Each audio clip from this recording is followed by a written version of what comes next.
สวัสดีครับจากร้านคุรุมะนะครับวันนี้นะครับจะขอนำเสนอนะครับเครื่องเสียง Android นะครับตัวนี้เป็น Toyota Yaris Active นะครับ Yaris Active นะครับตัวนี้เป็นจอ 9 นิ้วนะครับจอเป็น IPS HD นะครับ8 คอ RAM 4 ROM 32 Android 8 นะครับเป็นชิป PX5 นะครับ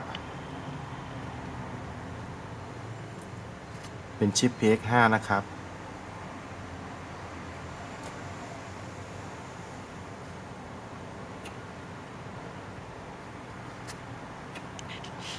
ตัวนี้เป็นจอ IPS HD นะครับนี่ครับชัดเจนฮะ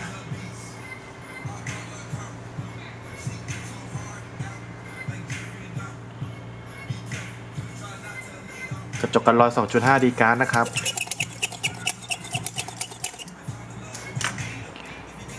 DSP built-in นะครับตัวนี้เนี่ยครับ DSP built-in นะครับ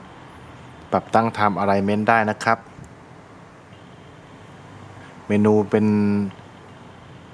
Soft Touch นะฮะเมนูจอเป็น Capacitive Touch นะครับวิทยุได้เหมือนเดิมนะฮะเพลง MP3 MP4 ไฟล์แฟกได้หมดนะครับรองรับฮาร์ดดิสก์นะครับ2 TB นะครับ Input AV in ได้นะครับผมเอาเสียงบลูทูธขึ้นจอได้นะครับเอามือถือขึ้นจอได้นะครับ YouTube Google Map โหลดมาเล่นได้นะครับผมตัวนี้ค้นหาด้วยเสียงได้นะครับ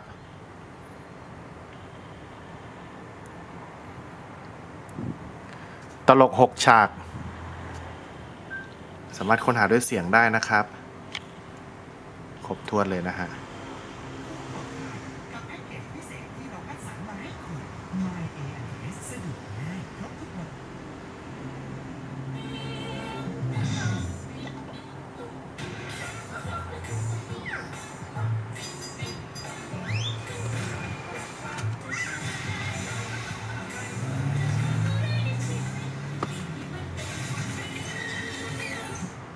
Google Map ได้นะครับ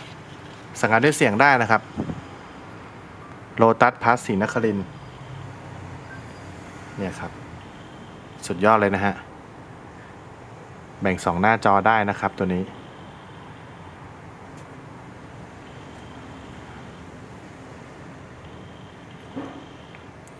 ตัวนี้เป็นสเปค8 คอ RAM 4 นะฮะโดย CPU Z นะครับ8 คอนะครับ RAM 4 ROM 32 นะครับ Android 8 นะครับ8 คอ RAM 4 ROM 32 Android 8 นะครับตัวนี้นะครับ YouTube Google Map ได้นะครับลุกทีวีทีวีออนไลน์ได้นะครับลุกทีวีทีวีออนไลน์ได้นะครับเนี่ยครบถ้วนจริงครับตัวนี้ Yaris Active นะครับ Air Auto Air Manual นะ9 นิ้ว IPS HD นะครับ